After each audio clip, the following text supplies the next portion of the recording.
guys, I'm here in California visiting family, and a family member has one of these Dell all-in-one computers where the screen is the computer, but it's really slow. It's only a couple of years old and certainly not something I recommend because they're hard to service and upgrade. But the reason why it's so slow is it's got a mechanical hard drive in it, and just changing that mechanical drive out to a solid state drive is going to make all the difference in the world. Now, this is a Dell Inspiron 24. It's a model 5475, and I haven't seen any YouTube videos showing a disassembly.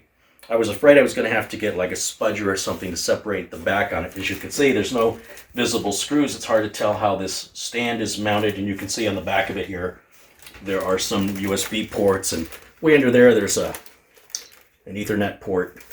And anyway, I brought out a mechanical drive, I brought out a solid state drive with the USB adapter and a Cronus because there's nothing wrong with the configuration of Windows or any of that. And just cloned it, cloned the original mechanical drive via USB from booting from an Acronis Rescue USB stick. And now I'm going to change the drive out, and I was very curious how this back cover comes off. And if we look real carefully down here, at the very bottom, and all these Dell Inspiron 24s are different, so this only affects the 5000 series. There's a screw, you got to look real carefully for it. It's right there. And there's another one equally over here. And so I've got my JIS screwdriver here, although I don't think it's needed. I think a standard Phillips number 2 will work. And these two screws are gonna come out, and they stay captured, so they don't come out completely. They're on a little spring. And once you remove these two screws this easy, right? And I can't believe this all-in-one is this easy to work on, because some of these other Dell Inspiron 24s are definitely not this easy. But just by removing those two screws, and again, they stay captured, they don't come out. You just slide the whole cover up and take it off. And as you can see, we have full access now to where I need to go, which is to replace this mechanical drive. This is a CPU cooler, and it's going to blow air out back here. And if we can get close up, maybe we can look at the, probably have to turn this around so you can read the make and model. And what's interesting is that's not a slow mechanical hard drive. It's 7,200 RPM, but it's moving data, I'd say about 120 megabytes a second on Crystal Disk Mark, and it's got to come out. Remove this plug. You see this plug right here? I'm going to unplug that. And then there's a screw here and a screw, well, this screw right here. I'm just realizing I can't get the screwdriver in. This is in the way. So clearly you'd have to remove, I've never seen one of these before, so I'm figuring this out as I go. Bear with me. We're going to remove this one screw, and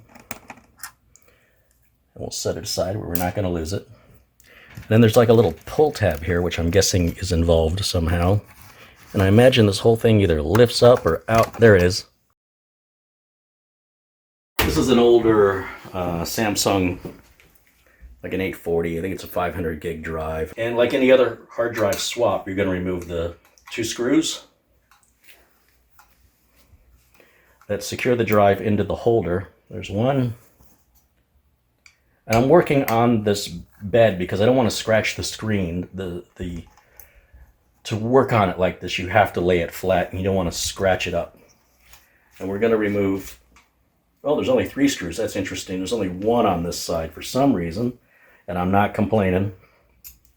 And then when I replace drives, I always pay particular attention to how they're oriented. This is where the SATA connectors are out. This is the top. It's important in order for it to line up correctly that you insert the replacement drive exactly in the same orientation, unless you want to do it 2 or 3 times. With the screws removed, it should just come right out. I'll set that one down, put that one back in exactly as the old one was, and then just put the screws right back in.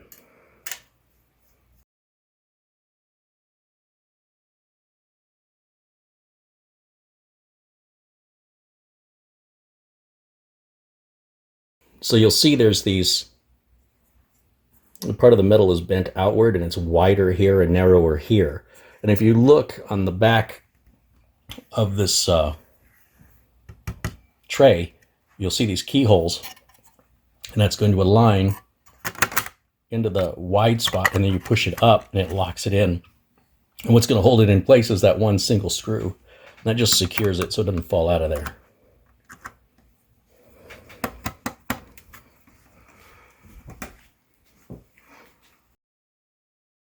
The SATA data and power cable are on one single connector.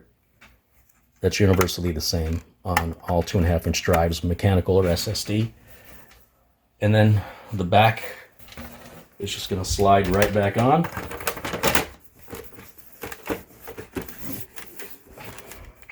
And we just put those two screws, tighten those back up, the one on the right and the one on the left.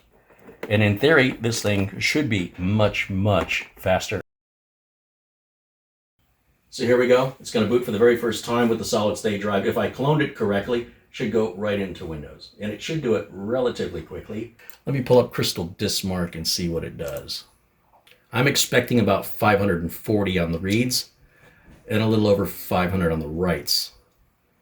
And I'm pretty well dead on. I like it when things work the way they're supposed to. So if you have specifically a Dell Inspiron 5475, that's a mouthful, you can see just how easy that is to upgrade, and it's an upgrade you'll wish you would have done sooner.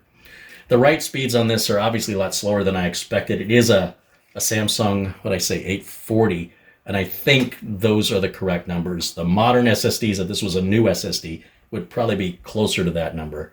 But still, 3 times faster on the writes than the mechanical, and 4 times faster on the reads. Nearly 4 times faster on the reads. So a huge improvement, very fast, easy to do, and just cloning your hard drive with a Cronus, with my videos where I show you how to use a Cronus, how easy that is.